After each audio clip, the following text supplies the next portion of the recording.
आज एक दिमाग में ना बहुत ही इम्पोर्टेंट सा कंसेप्ट आया, सोचा कि शेयर किया जाए। देखिए, इसको समझना सिर्फ बच्चों के लिए इम्पोर्टेंट नहीं है, क्लास 11 12 या कॉलेज स्टूडेंट के लिए समझना इम्पोर्टेंट नहीं है, बट हम सबके लिए ये कंसेप्ट जानना बहुत इम्पोर्टेंट है।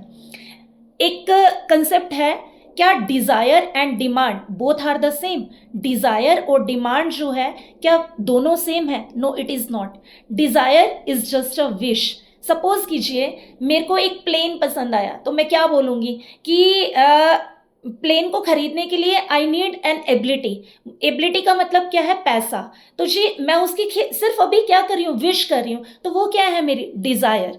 जिस चीज़ की हम सिर्फ विश कर सकते हैं वो डिज़ायर है। Whereas demand is something else.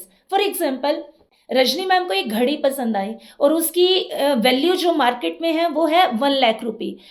उस घड़ी को परचेज करने के लिए मेरे पास दो चीजें होनी चाहिए, या तो ability, ability means the money, और दूसरी मेरी विलिंगनेस।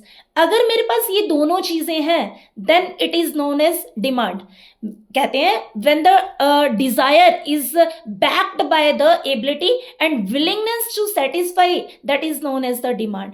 डिमांड तो वो हुई ना कि जिसको मैं देख के खरीद सकता हूं, लेकिन desire is only the wish. ये कंसेप्ट को बहुत तरीके से समझें, क्योंकि ये दो चीजें हम लोगों को मार्केट में जब हम लेके जाते हैं, तो मार्केट में हमें कभी कोई चीज पसंद आ जाए तो वो हमें पुश करती हैं।